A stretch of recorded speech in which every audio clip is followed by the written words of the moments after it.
आज हम एक नया टॉपिक लेके आए हैं, सेकेंड चैप्टर का forms of business organisation, class 11th business studies का, जिसमें आज हम कोऑपरेटिव सोसाइटी का टॉपिक पढ़ेंगे। अभी तक हमने पार्टनरशिप पढ़ा, फर्म और सोल प्रोप्राइटरशिप पढ़ा। अब हम कोऑपरेटिव सोसाइटी के बारे में पढ़ेंगे, तो आप इस वीडियो के एंड तक मेरे साथ बने रहिएगा।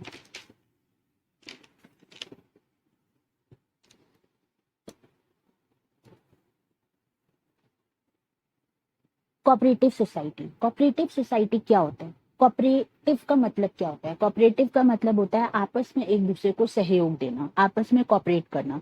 तो ये जो कोऑपरेटिव ऑर्गेनाइजेशन होती है, ये वॉलंटरी ऑर्गेनाइजेशन होती है, मतलब अपनी मर्जी से लोग मिलके बनाते हैं और इसमें मिनिमम 10 पर्सन होने ही चाहिए जो आपस में मिलकर सोसाइटी के वेलफेयर के लिए काम करते हैं। तो इसे हम बोलते हैं कोऑपरेटिव सोसाइटी। कोऑपरेटिव सोसाइटी जो है वो कंपलसरी होती है। कोऑपरेटिव सोसाइटी एक्ट 1912 में रजिस्टर कराना, क्योंकि इसमें गवर्नमेंट का इंटरफेरेंस होता है, तो इसलिए कोऑपरेटिव सोसाइटी को रजिस्टर कराना बहुत ज्यादा जरूरी है। ये एक सिर्फ वेलफेयर के लिए ही एक सोसाइटी, एक ऑर्गेनाइजेशन बनाई गई है। अब हम इसके कुछ फीचर्स पढ़ते हैं कि ये फीचर्स क्या कहते हैं। सबसे पहला है इसका वॉलेंटरी मेंबरशिप। जैसा कि अभी मैंने आपको बताया कि कोऑपरेटिव ऑर्गेनाइजेशन, जो कोऑपरेटिव सोसाइटी है, वो वॉलेंटरी ऑर्गेनाइजेशन है। पीपल, जो लोग हैं, वो ज्वाइन करते हैं अपनी मर्जी से, सिर्फ और सिर्फ इकोनॉमिक इंटरेस्ट के बेटरमेंट के लिए, और फिर जब वो चाहें तब उसको छोड़ भी सकते हैं एक सोसाइटी को नोटिस देने के बाद। तो इसे हम बोलते हैं वॉलेंटरी मेंबरशिप। सेकेंड फीचर इसका है कि लीगल स्टेटस। इसमें जो रजिस्ट्रेशन होता है कोऑपरेटिव सोसाइटी का, वो बहुत ज्यादा कंपलसरी है, जरूरी है, क्योंकि इसमें एक सेपरेट लीगल एंटिटी होती है, मतलब फर्म अलग होता है और उसके जो मेंबर्स हैं वो अलग होते हैं। कोऑपरेटिव सोसाइटी की सेपरेट आइडेंटिटी होती है, मतलब वो अपने नाम पे किसी भी पर्सन को कॉन्ट्रैक्ट में ले सकता है, अपने नाम से ही किसी को स्यू भी कर सकता है और अपने ही नाम पे स्यूड भी हो सकता है। तो इसीलिए इसके लिए जो लीगल स्टेटस है वो ये होता है कि registration is compulsory for the cooperative society. Third है आपका लिमिटेड लाइबिलिटी। इसमें जो लाइबिलिटी होती है मेंबर्स की कोऑपरेटिव सोसाइटी के, वो लिमिटेड होती है उस अमाउंट तक जितना अमाउंट ऑफ कैपिटल उन्होंने एक फर्म को स्टार्ट करने में लगाया था। फोर्थ है आपका कंट्रोल। कोऑपरेटिव सोसाइटी में जो होता है वो डिसीजन लेने का कंट्रोल सारा एक कमेटी के हाथ में होता है, जो मैनेजिंग कमेटी होती है, जो सब कुछ मैनेज कर रही होती है। तो हर एक मेंबर का राइट होता है, हर एक मेंबर का उसमें राइट है, इक्वल वोटिंग राइट्स होते हैं सबके पास, क्योंकि हर एक मेंबर जो है वो इम्पोर्टेंट है और हर एक मेंबर इलेक्ट करता है मैनेजिंग कमेटी के लोगों को और द बोर्ड ऑफ डायरेक्टर्स को, जो कि सारी डे टू डे ऑपरेशंस देखते हैं एक कोऑपरेटिव सोसाइटी के। फिफ्थ है सर्विस मोटिव। अब इस ऑर्गेनाइजेशन को बनाने का एक ही मोटिव है, वो ये है कि वेलफेयर करना, सोसाइटी का वेलफेयर करना। मोटिव ये है कि ज्यादा से ज्यादा उस काम को बढ़ाया जाए और जो भी उसके बदले में रिजल्ट आता है, जो भी उसके बदले में फायदा होता है, वो आपस में मेंबर्स में डिवाइड हो जाता है।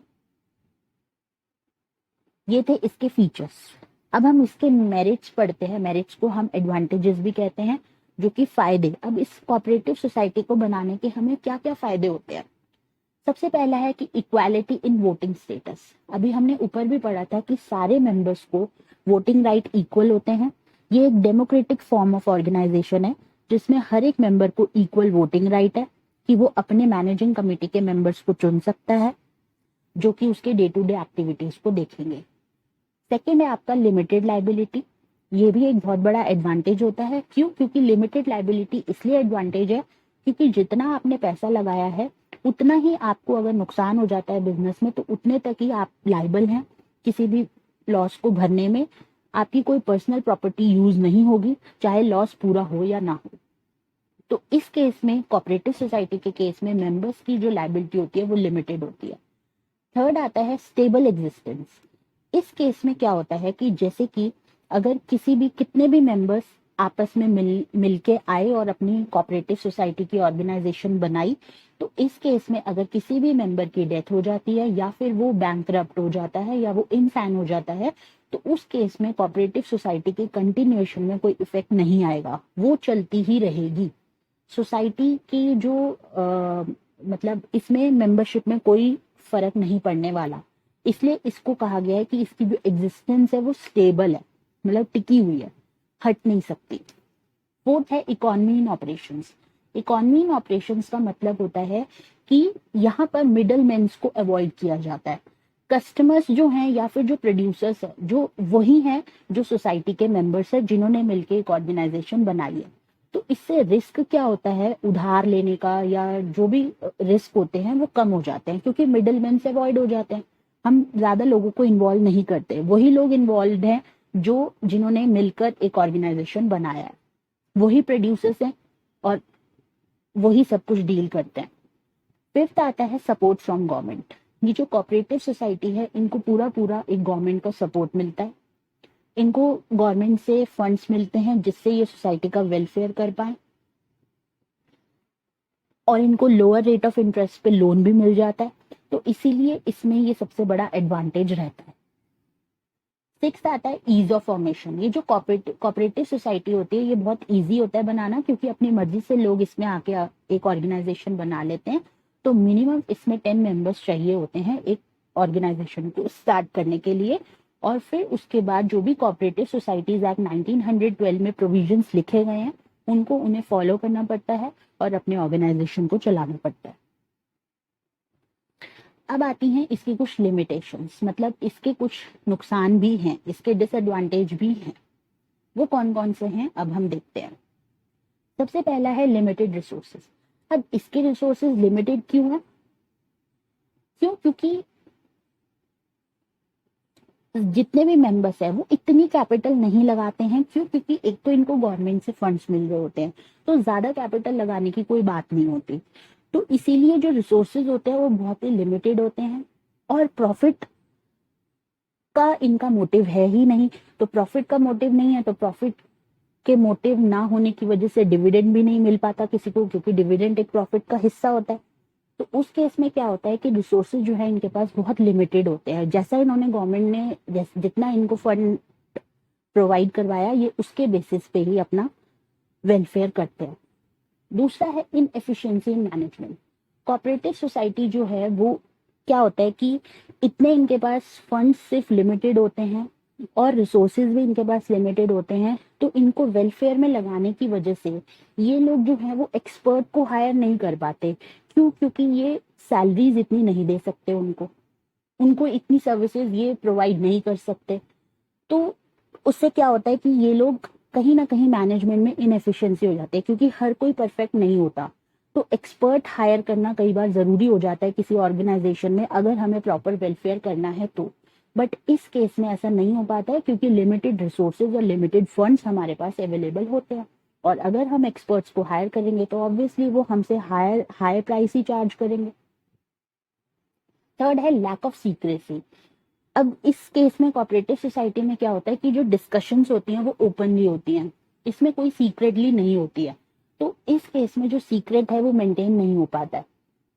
चाहे वो कैसा भी आप सीक्रेट डिस्कस कर रहे हो, आप कोई भी प्लानिंग कर रहे हो, तो उस केस में आपको सभी मेंबर्स से डिस्कशन करनी ही करनी है। तो इसमें आपको छुपा नहीं सकते हो। तो कई बार क्या होता है कि ना छुपाने की वजह से कई बार कोई दूसरा जो मेंबर होता है वो कहीं ना कहीं सीक्रेट का फायदा भी उठा सकता है। तो ये डिसएडवांटेज होता है। फोर्थ है गवर्नमेंट कंट्रोल। हालांकि ये अच्छी भी बात है कि गवर्नमेंट इनको फंड दे रही है, लेकिन ये एक डिसएडवांटेज भी इसलिए हो जाता है क्योंकि गवर्नमेंट अननेसेसरीली इंटरफेयर भी कर सकती है। और दूसरी चीज, अगर उसने फंड प्रोवाइड किया है तो कहीं ना कहीं वो ये भी पूछेगी इनसे हर एक चीज के बारे में कि आपने कितना वेलफेयर किया। तो उनको रूल्स और रेगुलेशंस कुछ फॉलो करने पड़ते हैं। वो अपनी मर्जी से कुछ भी कहीं पे भी चेंज नहीं कर सकते हैं जो मेंबर्स हैं कोऑपरेटिव सोसाइटी के। तो गवर्नमेंट का इंटरफेरेंस थोड़ा होता है, वो अपनी मर्जी से फ्रीडम नहीं है उनको कुछ भी करने की। लास्ट है आपका डिफरेंसेस ऑफ ओपिनियन, जो कि अभी हमने ऊपर भी पढ़ा था कि बहुत सारे मेंबर्स होते हैं जो एक कोऑपरेटिव सोसाइटी में काम कर रहे होते हैं। तो उस केस में क्या होता है कि उनको डिसीजन लेने में डिफिकल्टी होती है, क्योंकि हर एक के विचार नहीं मिलते होते, हर एक के विचार अलग होते हैं। कई बार क्या होता है कि वेलफेयर करते करते कोई अपना मोटिव भी पूरा करने के लिए सोचने लगता है, अपना पर्सनल मोटिव को फुलफिल करने के लिए सोचने लगता है। तो उससे क्या होता है, उससे ये होता है कि वो अपने ही बारे में सोचता है, सोसाइटी के वेलफेयर के बारे में नहीं सोचता। तो उस केस में वो सोसाइटी में अगर हम कुछ नया भी करना चाहें तो वो उस केस में हमें सपोर्ट नहीं करेगा। तो ओपिनियन में डिफरेंसेस आ जाते हैं, तो उससे हमारा जो गोल है, जो हमारा सोसाइटी का वेलफेयर का गोल है, वो पूरा नहीं हो पाता। तो ये सब दिक्कतें हमें आती हैं। तो ये थी हमारी कोऑपरेटिव सोसाइटी। ये बहुत ही इजी टॉपिक है, ये एक वॉलंटरी ऑर्गेनाइजेशन है। तो अब हम इसमें नेक्स्ट क्लास में हम टाइप्स ऑफ कोऑपरेटिव सोसाइटी के बारे में पढ़ेंगे, कितने कितने तरीके की कोऑपरेटिव सोसाइटीज हो सकती हैं और होती हैं, और वो कौन बनाता है, और उनका ऑब्जेक्टिव क्या होता है, और उनका मेन एक्टिविटीज क्या होती हैं। इसमें हम टाइप्स ऑफ कोऑपरेटिव सोसाइटी में नेक्स्ट क्लास में समझेंगे। तो अगर आपको ये मेरी वीडियो पसंद आई तो प्लीज इसे लाइक करें, ज्यादा से ज्यादा इस वीडियो को शेयर करें, और मेरे चैनल को सब्सक्राइब करें, बेल आइकन को प्रेस करें। अगर आपको फुल बिजनेस स्टडीज के क्लास 11th और 12th के पीडीएफ नोट्स या वीडियो लेसन्स चाहिए तो आप हमें नीचे दिए गए ईमेल पर कांटेक्ट कर सकते हैं। किसी पर्टिकुलर टॉपिक पे भी अगर आपको वीडियो चाहिए यूट्यूब पे ही, तो आप नीचे कमेंट सेक्शन में मुझे लिख के बता सकते हैं। तो नेक्स्ट क्लास में टाइप्स ऑफ कोऑपरेटिव सोसाइटी के साथ मिलेंगे। Thank you.